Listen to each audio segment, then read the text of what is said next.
El 2 de abril de 1982 se produjo el desembarco de tropas argentinas en las Islas Malvinas, usurpadas por Inglaterra desde 1833.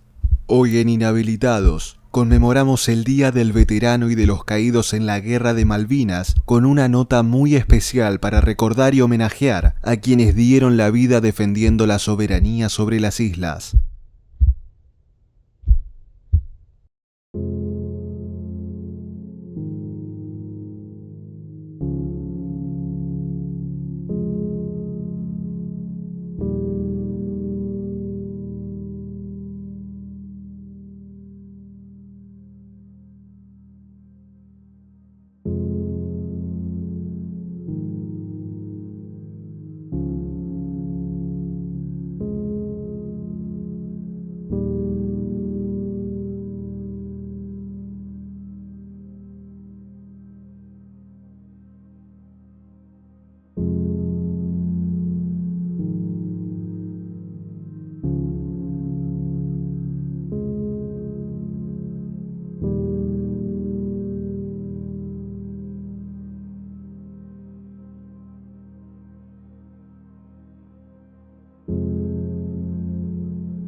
Mi nombre es Pedro Cáceres, soy combatiente de Malvinas, pertenecía al batallón de Infantería Marina número 5, Escuela de Río Grande, Tierra del Fuego.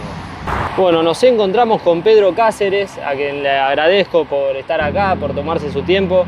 Un gusto poder estar acá hablando con vos, Pedro. Y bueno, quiero comenzar esta nota preguntándote por cuáles son tus sensaciones, tus emociones, tus recuerdos a 40 años de la Guerra de Malvinas. Hola, bueno, un gusto otra vez estar de nuevo acá en una nota con vos. Y este año es más movilizante que otros años. Creo que que se va a cumplir 40 años, creo que uno es como que está más grande y tiene otras sensaciones. Creo que son más movilizantes que otras veces. ¿Qué podés contar de esas movilizaciones que mencionás, a diferencia de otros años? Y ya este año yo por lo general trato de no pensar mucho en Malvinas, pero cuando llega siempre en abril, para el 2 de abril es como que uno, viste, como hay actos y todas esas cosas, es como que uno le vienen todos los recuerdos de golpe y hay momentos que te hace bien y hay momentos que te hace mal, más allá que ya pasaron 40 años. Y hoy creo que son más fuertes, yo hoy me siento más sensible. Siempre fui sensible, pero creo que hoy más que nunca. Eso. Vos me habías contado en una nota que habíamos hecho hace unos años que te había costado 20 años hablar sobre Malvinas. Eso, una vez que pudiste empezar a charlarlo, te pudo liberar, te ayudó. Sí, a partir de que hice terapia, que empecé a hablar de Malvinas, es como que me liberé un poco, porque era una mochila que tenía durante 20 años, que siempre la tuve y me la pude sacar. Y hoy, gracias a Dios, estoy bien. Y hoy puedo hablar, puedo charlar, voy a los colegios a dar charlas y eso también me ayuda. Me ayuda cada vez que hablo, es como que te hace liberar cosas. Yo estuve un año sin ver a mi familia, porque en Río Grande no nos daban permiso para venirnos a Buenos Aires. Entonces estuve un año sin ver a mi mamá, a mi papá y mis 4 hermanos. O sea que también fue muy doloroso todo. Y más, viste, qué sé yo siempre digo por mi mamá, que lo que habrá sufrido mi mamá. Eso es indescriptible. De que un año sin verte, aparte yo siempre digo que siempre fui muy de mi casa.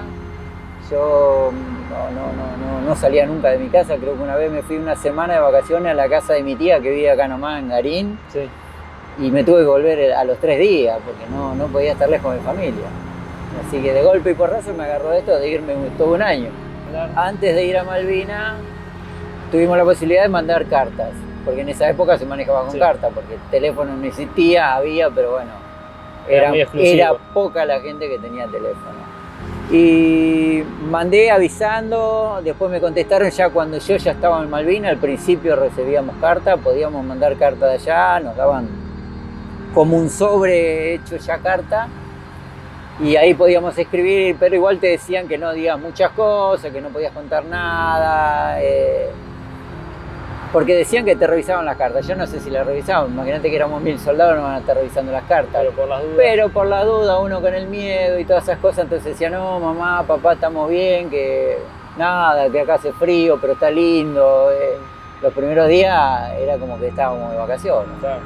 ¿Nunca se imaginaron que iban a venir los ingleses o ya hacían la idea? Y nosotros nunca pensamos que iban a venir. Yo particularmente pienso así, yo decía, ¿qué van a venir? Están a 30.000 kilómetros, sí. Y aparte tenían que venir en barco, y nosotros decíamos, van a venir por esto, y mirábamos Malvinas, Malvinas no era nada, pero bueno, hay otros intereses que uno no sabía. Claro. ¿Y cómo fue el momento esa espera hasta que finalmente llegaron? O sea, ¿cómo fue ese lapso? Mira, ese lapso al principio...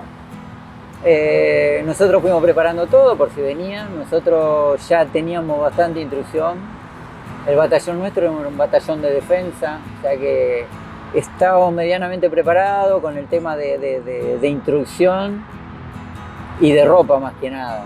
Nosotros teníamos ropa de invierno, sí. Porque en Río Grande es igual de frío que en Malvinas. Nada, en todo ese tiempo, todo ese mes, porque nosotros llegamos el 8 de abril hasta el 1 de mayo, que fue el primer bombardeo de los ingleses, teníamos una vida normal, como si estuviéramos en el batallón, salvo con cosas que no te podías bañar, era todo, vivíamos en una carpita, teníamos frío, teníamos... de todo un poco. ¿Cómo era pasar las noches en Malvinas? Y las noches al principio hacíamos guardia, teníamos que hacer guardia cada 4 horas. Después, al principio era todo bien. El problema se complicó ya después del primero.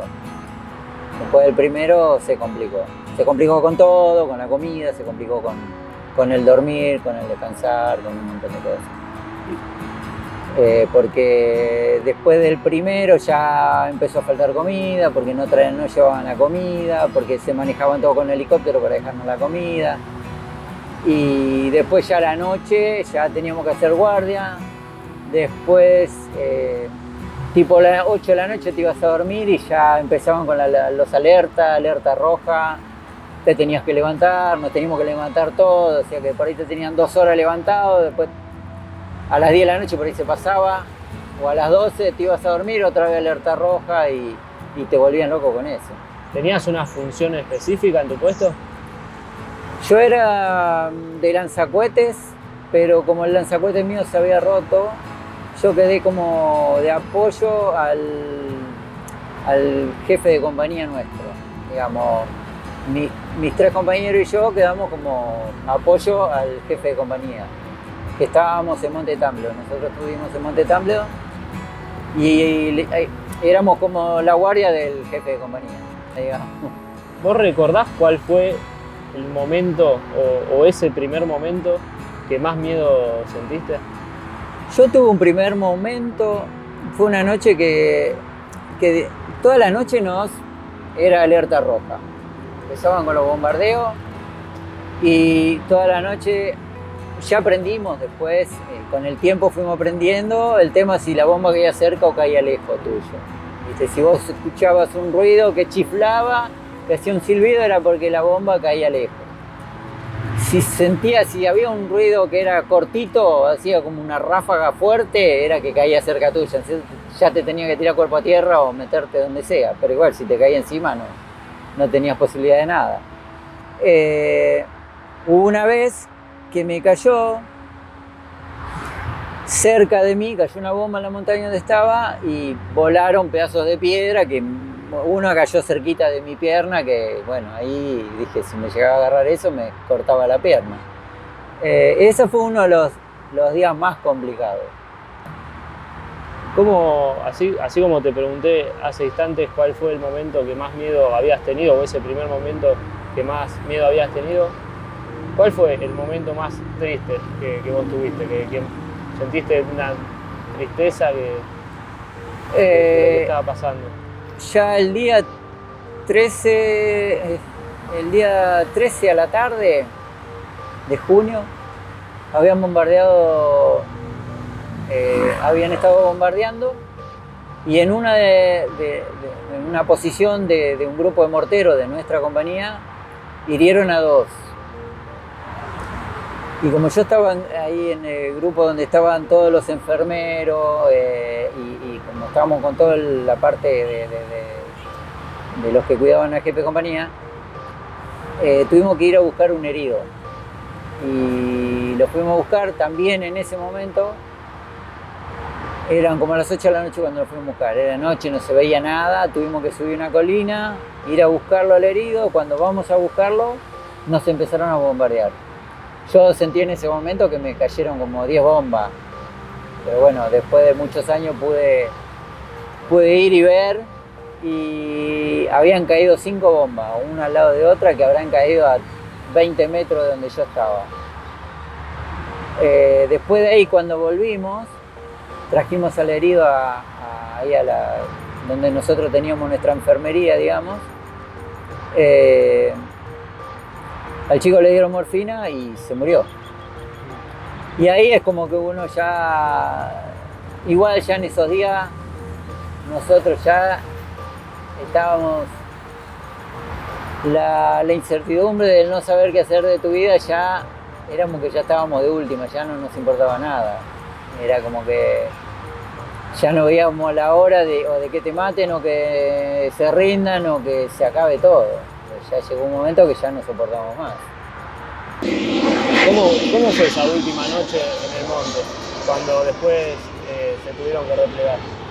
Mira, la noche última, nosotros a las 11 de la noche, vino el jefe de compañía con unos otros jefes de ejército, no sé qué, nos hicieron poner en un lugar que decían, por acá van a venir, supuestamente por donde iban a venir los ingleses, y en el lugar que nos pusieron, nosotros, si queríamos escaparnos de ahí, teníamos que ir para el frente. O sea que o moríamos, no nos quedaba otra. Pero después de un rato de estar ahí, miré a mi alrededor, éramos todos pibes, todos soldados, salvo un cabo primero que era clase 63, era menor que yo siempre digo, hablando mal y pronto, lo tenía cagando porque era un pendejo igual que yo. Entonces yo agarré, le dije a todos mis compañeros, le digo, flaco, vámonos de acá porque acá nos morimos todos. Encima para colmo miramos y no había ni un jefe. Es el primero que se fue. Nos dejaron a los soldados solos. De hecho, bueno, después nosotros nos replegamos, cada uno fue y tomó sus posiciones, que cada uno tenía preparadas sus posiciones para esperar el ataque. Dejamos el lugar por ahí, de hecho por ahí nos atacaron. Después al otro día, a las 6 de la mañana, cuando fue el ataque, que no se veía nada porque a las 6 de la mañana de noche en Malvinas, imagínate el invierno. Sí, me imagino noche, frío, niebla. Todo, porque aparte había nevado, esa misma noche había nevado. O sea que era un paisaje desolador. Un infierno frío. Sí, totalmente. Y bueno, al otro día, algunos dormimos, otros no, hacíamos guardia, hasta que yo estaba durmiendo, cuando me despiertan, nos empezaron a atacar ahí donde estábamos nosotros. De hecho, ahí cuando nos empezamos a replegar, fuimos a buscar al jefe de compañía, no había ni un jefe, no había nadie. Nosotros no sabíamos qué hacer. Hasta que después nos empezamos a tirotear, pues tiroteamos, pero como que tirábamos y no veíamos nada. Lo único que veíamos, las luces de las ráfagas de ellos cuando tiraban, veíamos las luces de ellos. Entonces más o menos tirábamos por donde estaban ellos, pero no se veía nada. Y nosotros no teníamos visión nocturna. Ellos tenían todo. Sí, estaban Ellos completos. estaban como en su casa, ellos. Y nada, bueno, nos pudimos replegar, nos fuimos replegando de a poco, hasta que pudimos bajar de la montaña, pero nos fuimos replegando escondiéndonos atrás de las piedras. Y ese momento del repliegue, por un lado me imagino que sentías tristeza, vos confirmame o no, pero me imagino que sentías tristeza por estar dejando el lugar donde habitaste muchos días y a su vez una especie de alivio porque veían como que todo estaba terminando. Mira, en el momento de repliegue fue muy triste para nosotros, para algunos. De hecho, yo he tenido un episodio con un compañero que me volví a ver después de casi 36 años, lo volví a ver. Que a él le quedó una imagen y yo también tenía esa imagen, pero uno lo veía de una manera y otro de otra. Y que cuando nos replegamos, todos los pibes se querían quedar a pelear, porque era lo que nos habían inculcado a nosotros. El jefe del batallón nuestro nos había dicho, si ustedes se replegan, los matamos nosotros. Entonces era como que teníamos el chip ese de que teníamos que pelear hasta que nos muriéramos. Sí. Pero después cuando vimos que no había ni un oficial, ningún suboficial, no había nadie, dije, ¿quién nos vamos a quedar a pelear nosotros? Si nosotros éramos todos pibes. Más allá de que seamos todos pibes, a ver, no me parecía que como los jefes no estaban, no había nadie que te dijera, Era injusto. era injusto. Entonces ahí nos replegamos, yo tenía un compañero que no se quería replegar, un chico de la cocina, no se quería replegar. Digo, no, vámonos porque nos van a matar a todos, pero bueno, qué sé yo. Bueno, cuando nos íbamos replegando, íbamos hablando y volvíamos llorando, porque no nos queríamos rendir. De hecho, el batallón nuestro no se rindió, nos replegamos, porque nosotros nunca entregamos las armas. Sí. Nosotros, al ir bajando la montaña, que después fuimos caminando a Puerto Argentino, fuimos con todas las armas, con granadas, con todo. Yo tenía granadas, los cargadores, tenía todo. Y estuvimos prácticamente todo un día. Estuvimos en un galpón, que nos tuvieron ahí como prisioneros en un galpón, toda una noche con todas las armas. O sea que nosotros no nos rendimos. Para nosotros el himno, todo lo que tenga que ver con la patria, con la bandera, es un orgullo.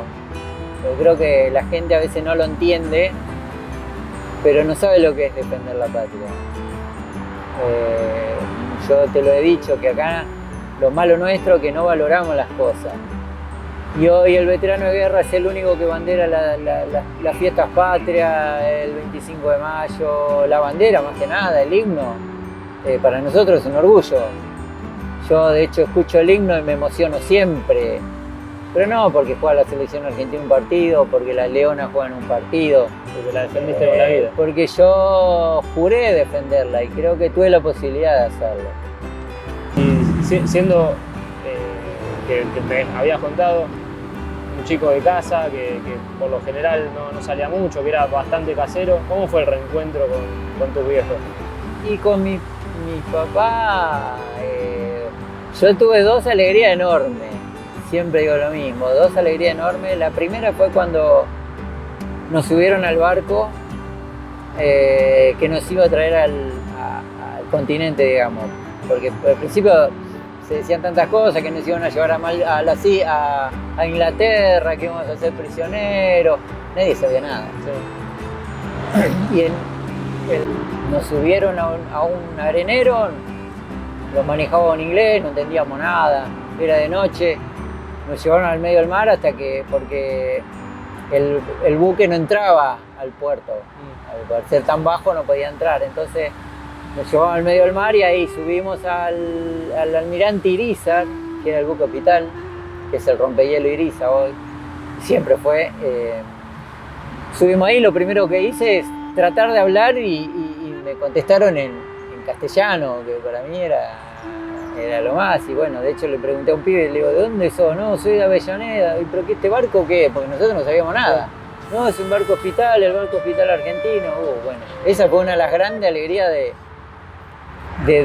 ese momento que viví. Y después la otra fue yo cuando volví a mi casa. Llegué el 23 a Río Grande, 23 de junio. Me dieron la baja el 1 de julio. Nos trajeron en un avión sin asiento, pero bueno, a mí no me importaba cómo venía. Yo, si me decían tenés que ir en el ala del avión, iba en el ala del avión.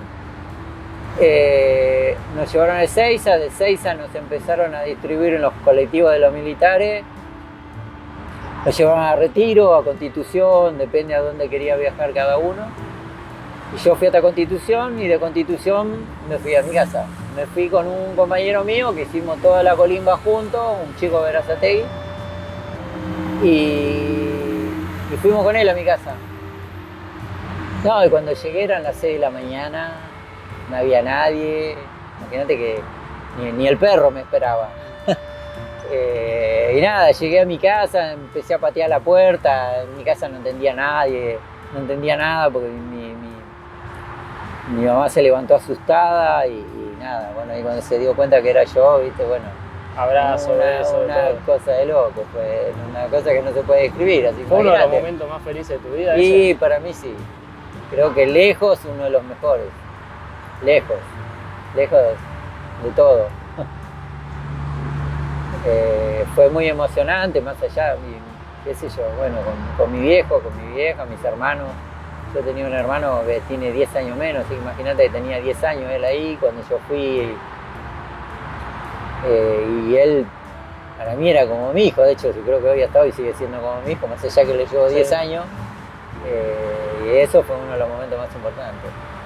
Y ahora, que hace instante me diste un pie espectacular para lo que va a ser la segunda parte de esta charla, que es cuando vos volviste a las islas para competir, que eso lo vamos a charlar un poquito más profundidad en otro escenario, más acorde al tema.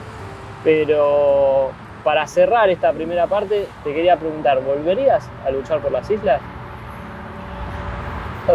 Hoy, con 60 años, no. No, remontémonos al pasado y no, es como te dije hoy viendo todas las cosas. A ver, yo estoy orgulloso de haber defendido la patria, estoy orgulloso. Pero cuando uno ve todas las cosas que hay atrás, no sé si volvería. ¿Entendés? Porque yo no me olvido de que la mayoría de los flacos que fuimos a la guerra fuimos toda gente humilde. Toda gente humilde. Yo no sé cuántos hijos de los militares de carrera fueron a Malvinas. Y cuántos militares de carrera fueron a Malvinas. Que para eso estaban. Y me parece que fuimos más soldados que militares. Más soldados comunes que militares. Entonces hoy, si vos me decís yo defendería mi patria siempre. De hecho, yo trato de defenderla todos los días. Con mi manera de pensar, con mi manera de hablar, con mi manera de hablar con los pibes. Pues yo doy muchas charlas en los colegios. Trato de inculcarles de que seamos más patriotas, más nacionalistas, porque los chicos no lo viven. Creo que ni vos lo habrás vivido, porque ya habrán sacado la colimba cuando vos no tuviste, no sé si la suerte o la desgracia de no hacerla. Yo conociéndome, hay a mucha gente que le sirvió la colimba y hay mucha gente que no. Pero bueno, hay mucha gente que por ahí necesitaba estas cosas y hay gente que no, pero yo nunca estuve de acuerdo con el maltrato del soldado y todas esas cosas. Pero bueno, es lo que nos tocó. Es lo que tocó. Bueno, ahora si te parece nos vamos a trasladar a un escenario más deportivo para que me puedas contar cómo fue tu experiencia de volver a las islas y de competir ahí en las islas. Dale. ¿Vamos? Vamos.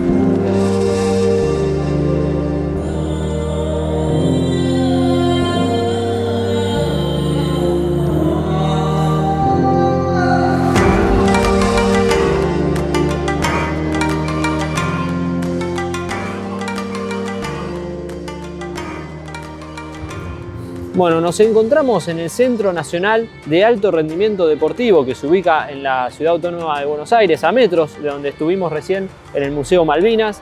¿Y por qué estamos acá? Recién decíamos, ¿no? Es una segunda parte de la nota, porque esta también fue un comienzo de tu nueva vida, Pedro. Vos, en una oportunidad que habíamos hablado, me habías contado que el Pedro que fue a las Malvinas quedó allá, y cuando vino uno nuevo. Y si no me equivoco, esa parte del nuevo Pedro tiene mucho que ver con el atletismo. Es así. Bueno, cuando yo volví de Malvinas, como vos decís, el Pedro que fue a Malvinas quedó allá. Y bueno, acá empecé mi vida de nuevo. Al principio yo jugaba al fútbol, jugaba muy bien al fútbol. Pero bueno, después me casé joven, a los 22 me casé. Y ya tuve un hijo enseguida, después a los 2 años tuve otro. Y nada, después me dediqué al atletismo. Yo siempre fui un tipo, cuando jugaba, que era muy corredor, y un día se me dio por correr una carrera, un sábado, y resulta que voy, corro y llegué a 5 minutos del primero sin saber lo que era correr. O sea que el primero tardó 15 minutos, que eran 5 kilómetros, y yo tardé 20. Y a partir de ahí es como que me dio el gustito del correr, pero a mí lo que me apasionaba siempre fue el fútbol, fue mi locura de siempre, de toda la vida. Pero bueno, a medida que iban pasando los años, como que me fui enganchando más con el atletismo. De hecho, a los 30 más o menos, ya ahí conseguí un entrenador. Tenía un amigo que tenía un entrenador, empecé a entrenar con él, que era uno de los mejores entrenadores que tuve. Y bueno, tuve la posibilidad de correr para Independiente, correr para Boca, y después de Boca ya empecé a correr. Dejé Boca en el 2000 y de ahí ya, digamos, corrí como libre. Ahora me volví a federar de nuevo después de casi 20 años. Uniendo, ¿no?, estas dos situaciones que estábamos hablando, por un lado lo que fue la guerra, por otro lado el atletismo, que en un punto se chocan porque vos volviste a las islas de la mano del atletismo. Contame cómo fue esa experiencia. Bueno, mira, esto se dio así. Nosotros los veteranos de guerra, a partir del año 1999, empezó a haber como Juegos Olímpicos para los veteranos de guerra, pura y exclusivamente para veteranos de guerra. Sí. Hay fútbol, tenis, bocha, truco, disciplinas que no están, que no son, digamos, olímpicas. Sí. Pero bueno, como la mayoría no son deportistas, somos muy pocos los que corremos, hay muchos flacos que se dedicaron al fútbol, que la mayoría juegan al fútbol. Entonces a partir de ahí, desde el 99, yo empecé a participar en el 2000, y del 2000 hasta ahora, hasta que empezó la cuarentena, todos los años teníamos olimpiadas. En el 2009 nos enteramos que había una carrera en Malvinas, una maratón de posta, que todos me decían, ¿por qué no? Todo empezó, mi hijo más grande me dijo, mirá papá, hay una maratón en la Malvinas, ¿por qué no te vas a correr? Vos con tus tiempos podrías ganar ahí, porque sí, yo veo los tiempos, te podría ir bien. Bueno, yo había dejado un poco de entrenar, y bueno, eso me dio motivo para volver a entrenar fuerte, empecé a entrenar otra vez, y habíamos quedado con los veteranos de guerra.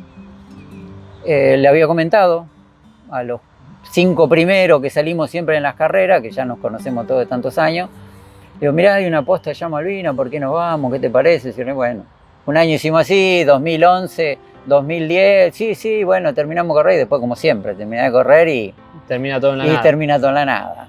Agarré, le pedí el número de celular a todos, a los 4 que más o menos yo consideraba que podíamos viajar. Le pedí el teléfono a los 4, me encargué yo con un muchacho, un conocido acá de Belgrano, que viajó varias veces a Malvinas a correr la carrera, que también por intermedio de él es como que pudimos hacer mejor la inscripción y todas las cosas. Y bueno, a partir de ahí, eso fue en noviembre del 2011 y la carrera se hacía en marzo. Así que a partir de ahí ya empecé mi entrenamiento. Era una maratón de posta, son 42 kilómetros, pero corríamos 4, 10 kilómetros cada uno, sí. El último corría 12. ¿Y cómo fue ese reencuentro? Porque fue para los 30 años, también una fecha bastante significante. Fue bastante significante, pero a mí me sirvió que yo el tema Malvinas, ya como te había dicho que en el 2002 hice terapia, es como que empecé a hablar y es como que el tema Malvinas a mí ya no era una preocupación. No era un tabú. No era un tabú para mí. Entonces yo a partir del 2010 empecé a cerrar mis historias. Empecé a hacer cosas que me quedaron pendientes. Yo nací en Corrientes, en la provincia de San Roque. Me vine a los 6 años. En el 2010 pude volver a Corrientes, después de más de 30 años también, a volver al lugar donde nací, a ver el colegio donde había ido, que fui un año, creo que fui. Y bueno, así fue que empecé a cerrar mi historia, y esto de Malvinas, para mí también fue como cerrar una historia. Primero iba a abrir una nueva y a cerrar otra. Sí. Porque de hecho a mí me hicieron muchos reportajes antes de viajar y todos me preguntaban cómo me sentía, si me iba, mirá, le digo, yo voy como deportista, no voy como de veterano de guerra, digamos. Esa era mi sensación, digamos. Yo lo tomé como un evento deportivo. Sí, en mi cabeza estaba que yo quería ganar, no había otra... no había otra cosa en mi cabeza. ¿Lo tomaste como una revancha significativa? Lo tomé como una revancha significativa. A ver, pero para mí más que nada. Para mí más que nada, de hecho, los días previos, o yo cuando salía a entrenar todos los días, llovía, salía el sol, hacía calor, yo salía y entrenaba entrenaba y pensaba todo el tiempo que tengo que ir a ganar, y me veía en el podio, viste que uno se va visualizando. Uno va visualizando las cosas para que se dé, viste, yo creo en eso. Uno tiene que visualizar las cosas primero para que después se dé, y bueno, después sacrificarte, no hay otra. Si no te sacrificás, tampoco hay.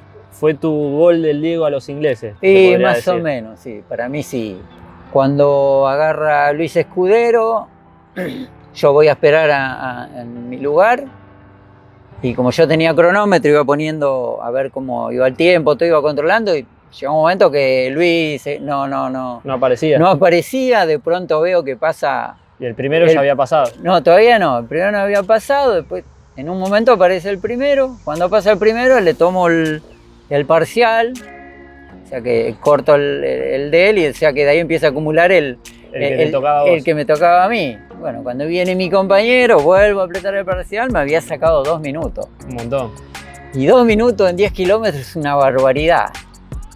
Y bueno, ahí empecé, me fui acercando de a poco. Aparte, el que iba adelante era un chico inglés y encima lo acompañaron en bicicleta, que no se puede, no te pueden acompañar. Pero bueno, eran locales, así que podían hacer lo que querían. La cosa es que bueno, me fui arrimando cada vez más, hasta que ya lo tenía ahí. Después en un momento tomé aire, digo, bueno, ¿qué hago? ¿Lo paso? ¿No lo paso? Espero, veo cómo reacciona, y nada, después en un momento me sentí bien, dije, y pasé entre medio del flaco y el de la bicicleta, y cuando lo pasé, no le di tiempo a que reaccione, y seguí corriendo. ¿Y cuando le entregaste la posta, cuándo le sacaste? Y cuando llegué, cuando te entrego la posta, tomo otra vez el lap, tomo el parcial que yo había hecho y le había sacado 2 minutos. O sea, recuperaste los 2 minutos. Recuperé y encima los 2 le sacaste otros 2 minutos. Y encima le saqué 2 minutos. A un pibe. A un flaco. Sí, después, bueno. Y después, bueno, mi compañero Marcelo Vallejo mantuvo los 2 minutos y ganamos con esos 2 minutos de diferencia. Ganamos con esos 2 minutos. La verdad que fue una cosa increíble. Qué sé yo, la verdad que la emoción de eso es como que no hay, no. Es indescriptible. No se puede decir.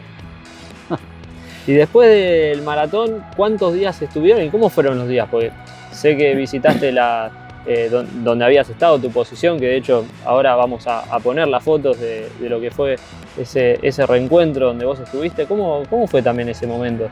Bueno, a partir de ahí, el lunes ya empezamos a hacer toda la recorrida, fuimos a la posición donde yo estuve. De hecho fuimos todo caminando, hicimos todo caminando, porque desde el puerto argentino hasta las posiciones nosotros estábamos a 7 kilómetros más o menos. Y a partir de ahí, bueno, fuimos a mi posición, que yo no había visto nunca. Yo tengo los recuerdos de hace 40 años atrás, hoy, que en esa época eran 30, de lo que me quedó en la cabeza grabada.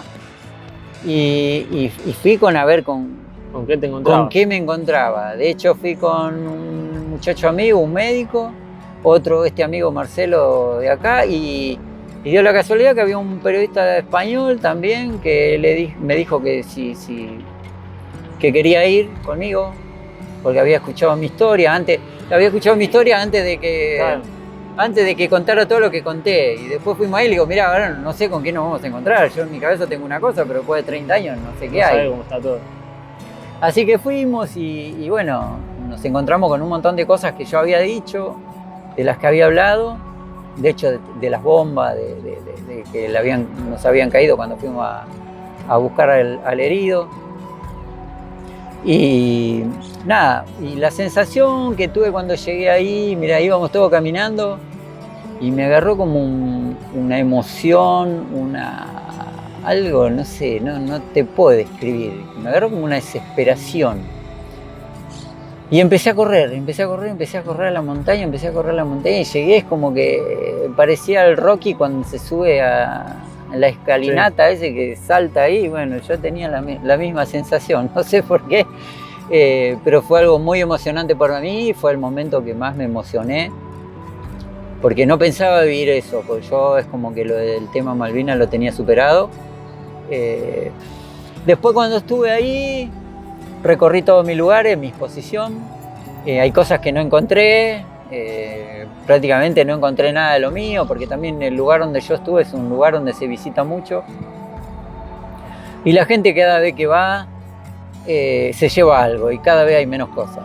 Sí. Entonces se llevan una piedrita, se llevan una latita, se llevan esto, se llevan el otro. Entonces cada vez hay menos cosas. Imagínate con 30 años después, yo prácticamente no encontré nada de donde yo estuve. Pero bueno, pude cerrar mi historia. De hecho, cuando me volví sentí yo siempre lo comparo como cuando murió mi papá y mi mamá. Mi mamá y mi papá murieron en el 2004, murió mi papá, y 2009 mi mamá. Y cuando me volvía de Malvinas tuve esa sensación de llorar, de sentirme mal, porque era como algo que no iba a volver a verlo. Yo por eso siempre digo, recomendaría a todos los veteranos de guerra que volvieran a Malvinas. Porque hay muchos que todavía están negados. De hecho, hay muchos que no quieren hablar, hay muchos que no quieren volver a Malvinas. Pero por mi experiencia, yo le digo a todos mis amigos, a todos mis conocidos, les digo que tienen que volver. Tienen que volver porque es una manera de... Creo que uno a los 20 años, nosotros no valoramos lo que hicimos. No valoramos nada. Creo que uno no tuvo la dimensión de lo que hice. Yo siempre digo, no sé si habré matado en inglés, si habré tirado 10 tiros, si habré tirado 100, No soy un Rambo, no soy nada, pero el hecho de haber estado viviendo 64 días en una montaña, creo que y con frío y con 4000 adversidades, fue duro. Pedro, y para ir finalizando, hay una frase que me quedó grabada de la última vez que estuvimos hablando, que es la de si no tienes todo lo que quieres, entonces quiere todo lo que tienes. Que es una frase que vos le habías dicho, me quedó grabada y me gustaría que profundices un poco en esa frase y también para los que están viendo, para que lo tomen como ejemplo. Sí, bueno, esa es una frase que la vi y siempre me quedó grabado. Yo soy un tipo que siempre aprendo. Yo aprendo todos los días. Gracias a Dios tengo la capacidad de aprender. Y lo aprendo y lo utilizo, digamos, porque una cosa es aprender y después... Una cosa la teoría y otra la práctica. Claro, yo trato de llevar todo a la práctica. Por eso digo, hay que querer todo lo que uno tiene. Después te das cuenta que cuando no lo tenés, ahí te das cuenta que era importante lo que no tenés. Yo siempre digo otro mensaje que le doy a la mayoría de los chicos o a la gente que conozco, es el tema de, por ejemplo, siempre digo yo de que el tema de la bandera, el himno, que hay que respetarlo, que si no lo valoramos nosotros no va a valorar nadie. Y otra cosa también con los padres de cada uno. Uno cuando tiene tu papá y tu mamá es como que vos decís, mi mamá que rompe bola, y mi papá que hincha pelota. Y tu mamá y tu papá nunca van a querer lo malo para vos, siempre te van a querer lo mejor para vos, más allá de que te rompan la bola. Sé que es difícil porque todos tuvimos esa etapa de ser rebelde, Pero bueno, ahí hay que aprender, hay que aprender. Y nada, y el estar bien, el disfrutar, el seguir corriendo, el seguir entrenando, creo que es lo que me hace estar bien hoy.